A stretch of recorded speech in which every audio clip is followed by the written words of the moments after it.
Assalamualaikum warahmatullahi wabarakatuh. Alhamdulillah wassalatu wassalamu ala Rasulillah wa ala alihi wa sahbihi wa man tabi'ah. Allahumma rabbi shrah li sadri wa yassir li amri wa hlul 'uqdatam min lisani yafqahu qawli. Allahumma rabbi zidna ilman warzuqna fahma. Allahumma 'allimna ma yanfa'una wanfa'na bima 'allamtana. اللهم فقهنا في الدين وعلمنا التأويل وافتح علينا فتوح العارفين برحمتك يا أرحم الراحمين. جمع subuh yang dirahmati Allah, sembari kita i'tikaf. نويت الاعتكاف في هذا المسجد مدة إقامتي فيه لله تعالى. Sahaja aku beriktikaf dalam masjid ini selama di dalamnya karena Allah Subhanahu wa taala. InsyaAllah kita lanjutkan pembacaan kitab tafsir Jalalain karangan Al-Imam Jalaluddin As-Suyuti rahimahullah dan Al-Imam Jalaluddin Al-Mahalli, karena ini tafsir yang ngarang dua pengarang, dari bismillah, dari awal sampai tengah. Pertengahan pertama dikarang oleh Al-Imam Jalaluddin As-Suyuti rahimahullah. Sedangkan setengah yang kedua, dari mulai Al-Kahfi ke atas sampai Minal Jinnati wan Nas, itu dikarang oleh Al-Imam Jalaluddin Al-Mahalli. Jadi mereka itu namanya dua-dua Jalaluddin. Tapi yang di sini yang perlu diingat, perlu perhatikan bahwa setengah yang kedua lebih duluan, karena Imam Jalaluddin Al-Mahalli itu lebih awal dibanding Al-Imam Jalaluddin As-Suyuti. Jadi awalnya Imam Jalaluddin Al-Mahalli menafsirkan dari tengah yang kedua, karena beliau mungkin yakin ada firasat atau bagaimana dari Allah Subhanahu wa taala yang nanti insyaallah bakal ada yang menyempurnakan dari awal sampai setengah. Jadi beliau mulai menafsirkan dari pertengahan yang kedua. Udah, setelah itu dibiarkan, nggak diselesaikan setengah pertama, setengah awal. Baru kemudian setelah beliau meninggal, lahir ulama yang lain yang namanya Imam Jalaluddin As-Suyuti. Baru beliau menyempurnakan tafsir satu mushaf dari mulai Al-Fatihah sampai dengan Al-Kahfi. Nah, dari situ akhirnya dinamakan tafsir Jalalain karangan, dikarenakan yang pengarangnya dua. Tapi di sini yang perlu diingat itu tadi, bahwa pengarang pertama itu mulai dari tengah yang kedua. Subhanallah, ulama dulu nggak paham itu, beliau mungkin firasat dari Allah, beliau mulai nafsir dari tengah kedua. Udah, setelah itu ditinggalkan. Baru nanti setelah beliau meninggal, lahir ulama lain yang Jalaluddin As-Suyuti, beliau mulai menafsirkan dari awal, dari tengah yang pertama. Baru akhirnya dinamakan tafsirul Jalalain. Jalalain artinya tafsir dua penafsir, yaitu Al-Imam Jalaluddin As-Suyuti dari tengah yang pertama, Jalaluddin Al-Mahalli pertengahan yang kedua. Dan dua-duanya itu beliau bermadhab dari segi fikih, al-madhab Al-Imam Asy-Syafi'i rahimahullah. Al-Imam Suyuti rahimahullah malahan disebutkan beliau digelar dengan Ibnul Kutub. Al-Imam Jalaluddin As-Suyuti, beliau punya karangan ribuan, disebutkan 1.700 karangan. Al-Imam Jalaluddin As-Suyuti rahimahullah, dalam semua keilmuan tidak ada satupun keilmuan melainkan beliau pasti ada kitab di situ. Tafsir, hadis, semua keilmuan, lughah, dan semua kitab beliau subhanallah hampir semua dipelajari, termasuk Al-Itqan fi Ulumil Quran. Nah, itu yang mempelajari ilmu Quran. Tidak ada satupun orang yang mempelajari ilmu Al-Quran pasti memakai namanya kitab Al-Itqan. Al-Itqan fi Ulumil Quran itu karangan Al-Imam Jalaluddin As-Suyuti, Ibnul Kutub. Dikisahkan beliau lahir di perpustakaan bapaknya. Karena bapaknya lagi di perpustakaan pribadi. Kemudian beliau ada kebutuhan manggil istrinya, tiba-tiba pecah melahirkan di pustaka. wallahu alam. Kisahnya itu cuma hikayah, wallahu alam tentang kebenarannya. Akhirnya beliau digelar dengan Ibnul Kutub, anak kitab. Dan akhirnya beliau mengarang kitab setidaknya 1000 kalau enggak 700, 1300 kitab. Itu karangan beliau. Entar dalam satu karangan sampai berjilid-jilid. Rahimahullahu ta'ala.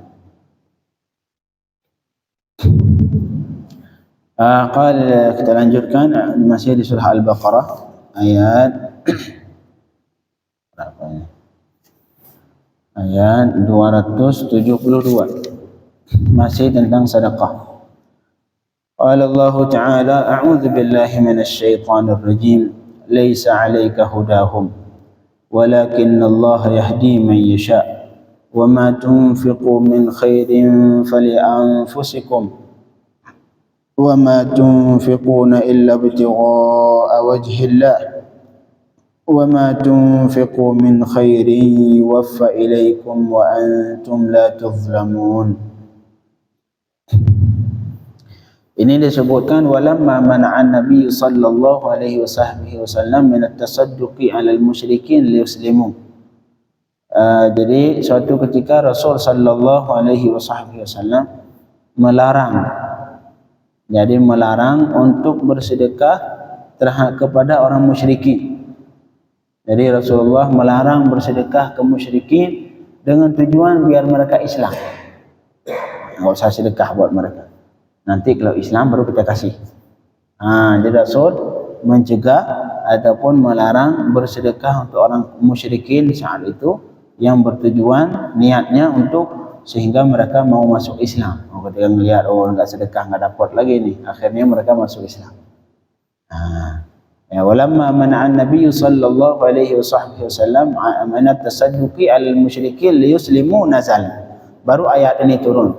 Jadi ayat ini turun sebabun nuzulnya ataupun sebab turun ayatnya karena suatu ketika Rasul saat itu pernah melarang muslimin untuk berinfak ke orang musyrikin.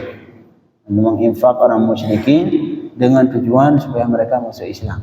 Mungkin ada sebagian muslimin yang punya saudara yang saudaranya itu masih kafir, masih musyrik, yang biasanya beliau membantu. Jadi kemudian Rasul marah, udah jangan buat kasih lagi. Tujuan supaya dia masuk Islam. Supaya itu musyrikin masuk Islam. Baru turun ayat ini. Laisa 'alaika hudahum. Wahai Muhammad, kata Allah Subhanahu wa taala, laisa 'alaika hudahum. Tidak wajib terhadap engkau memberi petunjuk kepada mereka. Tapi memberi petunjuk ini artinya menciptakan petunjuk dalam hatinya. Karena hidayah itu dalam Islam ada dua. Ada hidayah yang bermakna memberikan petunjuk dalam hatinya. Itu hak Allah. Walaupun kita dakwah bagaimana, kita ajak, kita kasih uang, walau dia enggak diciptakan hidayah sama Allah, tetap enggak bakal beriman. Itu hidayah yang bermakna yang pertama. Artinya khalqu, Allah menciptakan petunjuk di dalam hatinya. Itu sepenuhnya hak Allah. Seperti kata Allah di ayat yang lain, innaka la tahdi man ahbabta. Engkau tidak akan bisa memberi hidayah ke orang yang engkau cintai. Ini hidayah yang dimaksud apa? Hidayah yaitu menciptakan petunjuk dalam hatinya. Enggak mungkin, itu bukan hak Rasulullah. Tapi ada hidayah yang kedua, hidayah yang bermakna memberi yang bermakna mengajak kepada kebaikan, menunjukkan jalan kebaikan. Itu hidayah yang bermakna yang kedua. Ini hidayah ini di tugas siapa? Tugas Rasul, tugas para ustaz. Ini hidayah yang bermakna yang kedua. Sedangkan huda di sini laisa 'alaika hudahum. Itu seperti halnya hidayah yang bermakna yang kedua, artinya sebagai jalan kebaikan ataupun sebagai jalan untuk menunjukkan kebaikan tadi, itu hidayah juga. Ini termasuk sifat Al-Quran. Karena dzalikal kitabu la raiba fihi hudan lil muttaqin. Ini Al-Quran adalah petunjuk bagi muttaqin. Ini petunjuk ini artinya jalan yang menunjukkan kepada kebaikan. Bukan menciptakan kebaikan hidayah dalam hati, karena itu hak Allah Subhanahu wa taala. Jadi yang tugas Rasulullah adalah cuman menunjukkan ke jalan kebaikan. Baru di sini kata Allah, laisa 'alaika hudahum. Tidak wajib terhadap engkau memberikan petunjuk kepada mereka. Artinya menciptakan petunjuk dalam hati mereka itu tidak mungkin. Itu bukan tugas engkau Rasulullah. Itu tugas Allah. Tugas kamu cuman ainas. Artinya tidak wajib terhadap engkau untuk memberi petunjuk kepada mereka manusia ila dukhuli fil Islam, untuk masuk ke Islam. Itu bukan tugas engkau dan engkau tidak mampu. Itu memang hak Allah.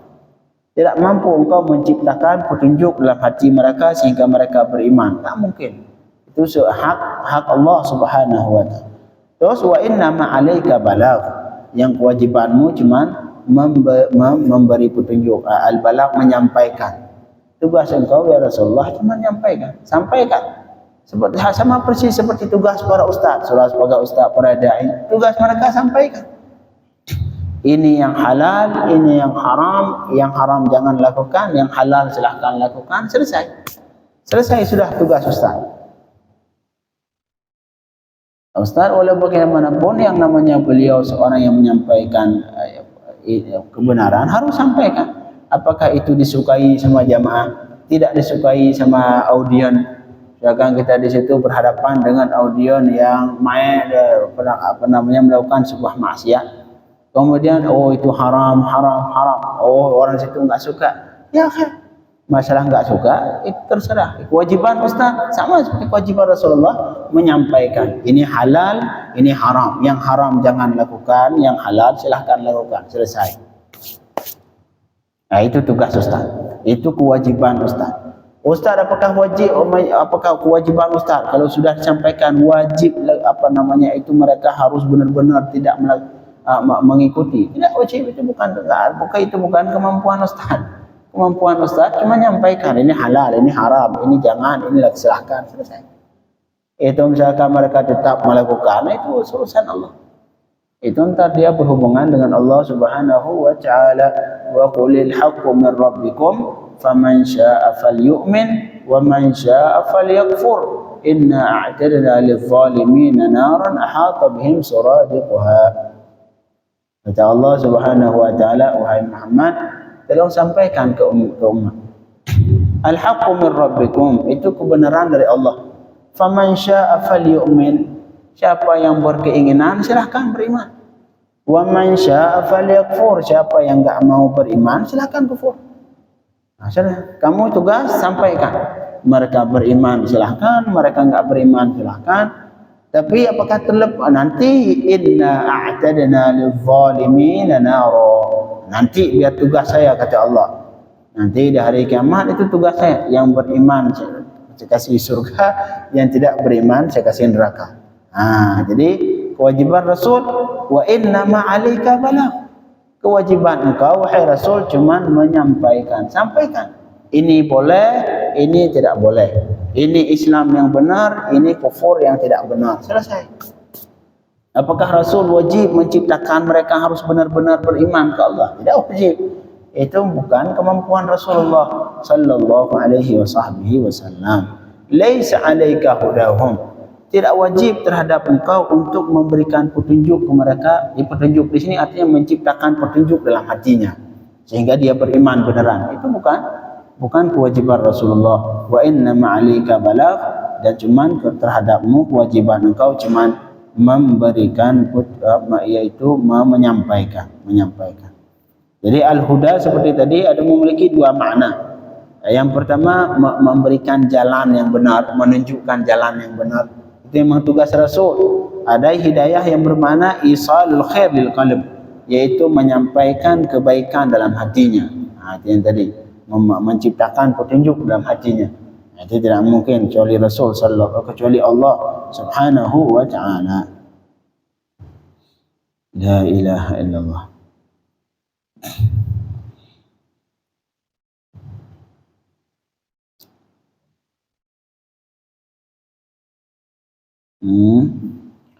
Walakin Allah yahdi man yasha. Dan akan tetapi Allah yang memberikan petunjuk ke siapa saja yang Allah kehendaki, hidayatuhu ila dukhuli fi. Allah memberi petunjuk ke siapa saja yang Allah kehendaki, yang ingin dihidayah oleh Allah untuk masuk dalam Islam. Allah yang beri petunjuk, engkau tidak ada. Jadi artinya Allah sekarang melarang Rasulullah. Ya Rasulullah awalnya tidak mau, jangan infak, jangan ngasih sedekah ke orang yang kafir, biar mereka masuk Islam. Kata Allah, mungkin artinya udah kasih aja, walaupun dia kafir biar, karena yang masalah petunjuk dia masuk Islam itu bukan hak engkau, itu hak Allah Subhanahu wa Ta'ala. Wa ma tunfiqu min khairin fali anfusikum. Dan apapun yang kalian infak, kata Allah, dari kebaikan, artinya kebaikan di sini harta, fali anfusikum, maka semuanya balik ke kalian sendiri. Makanya kita infak jangan menganggap buat penerima. Jangan sama sekali ketika kita infak sesuatu membantu orang lain, jangan timbul di hati kita bahwa kita memberikan kebaikan ke orang lain. Tidak. Yang pada hakikatnya kita itu memberikan kebaikan untuk diri sendiri. Karena nanti di suatu zaman akan datang sebuah zaman di mana saat itu orang tidak lagi mau menerima zakat, tidak lagi mau menerima sedekah. Itu pusing saat itu. Itu orang yang kaya yang kaya membawa zakat banyak, mikul zakat, pengen nyari penerima zakat, tidak ada lagi orang yang menerima zakat. Makanya dalam fikih Islam, apabila semua mustahik zakat, tidak mau menerima zakat, boleh diperangi. Misalkan sepakat mustahik zakat tidak mau menerima zakat, oh enggak ada, kami enggak mau menerima zakat, itu hukumnya mereka wajib dihukum. Pemerintah wajib turun untuk menghukum mereka, memaksa mereka untuk menerima zakat. Kenapa? Karena zakat tidak mungkin dilakukan tanpa penerima. Zakat sebuah kewajiban yang diwajibkan oleh Allah terhadap yang punya harta, wajib bayar. Terhadap mustahik wajib menerima. Wajib menerima zakat. Artinya apa? Si yang zakat pada hakikatnya, ataupun orang yang berinfak, yang bersedekah, pada hakikatnya itu dia bukan sedang membantu orang lain. Walaupun nampaknya iya, nampak yang zahir kita membantu penerima, tapi pada hakikatnya wa ma tunfiqu min khairin fali anfusikum. Apapun yang kalian infak, pada hakikatnya itu sebenarnya kembali ke kalian sendiri. Si itu manfaat, tapi pada hakikatnya yang lebih bermanfaat adalah kamu sendiri. Semoga kita enggak hidup di zaman itu, di zaman di mana situ enggak ada lagi penerima zakat, enggak ada lagi penerima sedekah. Orang-orang enggak mau lagi menerima sedekah, punya uang semua. Saat itu bagaimana lagi? Gimana cara untuk berbuat baik? Makanya kita alhamdulillah, satu sisi kita yang memiliki harta lebih, bersyukur ke Allah Subhanahu wa Ta'ala. Kita hidup di zaman di situ masih ada orang penerima zakat, masih ada orang yang mau menerima sedekah. Wa ma tunfiqu min khairin fali anfusikum. Dan apapun yang kalian infak dari kebaikan, maka pada hakikatnya fali anfusikum, itu bagi kalian sendiri, ai li anna thawabahu laha, karena pahalanya itu milik kalian sendiri. Pahalanya kembali ke kalian sendiri. Wa ma tunfiquna illa ibtigha'a wajhillah. Dan tidak kalian infak illa ibtigha'a wajhillah, kecuali ingin mencari ridha Allah Subhanahu wa Ta'ala, mencari pahala dari Allah Subhanahu wa Ta'ala. Kalian tidak berinfak kecuali ingin mendapatkan ridha Allah. La ghairuhu, tidak ingin mencari yang lain dari kenikmat min a'radid dunia, dari mata benda dunia. Tidak. Kita tidak mencari yang mata benda dunia. Ini khabar bermakna nahi, artinya jangan kalian berinfak kecuali untuk mencari ridha Allah Subhanahu wa ta'ala. Kemudian kata Allah, wa ma tunfiqu min khairin yuwaffa ilaikum. Dan apapun yang kalian infak dari kebaikan, yuwaffa ilaikum. Yuwaffa artinya disempurnakan, ditunaikan secara sempurna, itu yuwaffa. Wa ma tunfiqu min khairin yuwaffa ilaikum. Dan apapun yang engkau infak dari kebaikan, apakah sedikit, banyak, yuwaffa ilaikum, pasti ditunaikan kepada kalian secara sempurna, jazauhu, yaitu balasannya. Semua dapat pahalanya, baik kecil, baik sedikit, banyak, semuanya akan dapat balasannya, akan ditunaikan pahalanya oleh Allah secara sempurna di hari kiamat. Wa ma tunfiqu min khairin yuwaffa ilaikum. Dan apapun yang kalian infak dari kebaikan, ditunaikan secara sempurna untuk kalian pahalanya.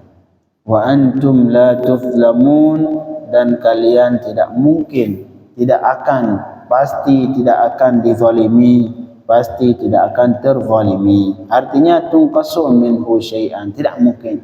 Tidak mungkin Allah dikurangi dari pahala sedekah kalian sedikit. Tidak akan. Tidak akan dikurangi sama sekali, kecuali kalau ada unsur riya, ada unsur menyakiti si penerima, itu lain. Tapi yang ikhlas karena Allah, yang infak benar-benar mencari ridha Allah, itu bagi Allah tidak ada sedikit, banyak, semuanya akan dapat balasan dari Allah secara sempurna. La ilaha illallah. InsyaAllah besok kita akan lanjutkan ke penerima sedekah. Siapa saja yang lebih berhak kita memberikan sedekah. Allahumma faqihna fid din wa 'allimna at-ta'wil. Allahumma ij'alna minal mu'minin alladhina yaquluna rabbana amanna faghfir lana dhunubana wa tawaffana muslimin. Ya Allahumma ij'alna minal munfiqin. Allahumma ij'alna minas sabirin. Allahumma ij'alna minal mustaghfirin bil ashar. برحمتك يا أرحم الراحمين. وصلى الله على سيدنا محمد وآله وصحبه وسلم والحمد لله رب العالمين.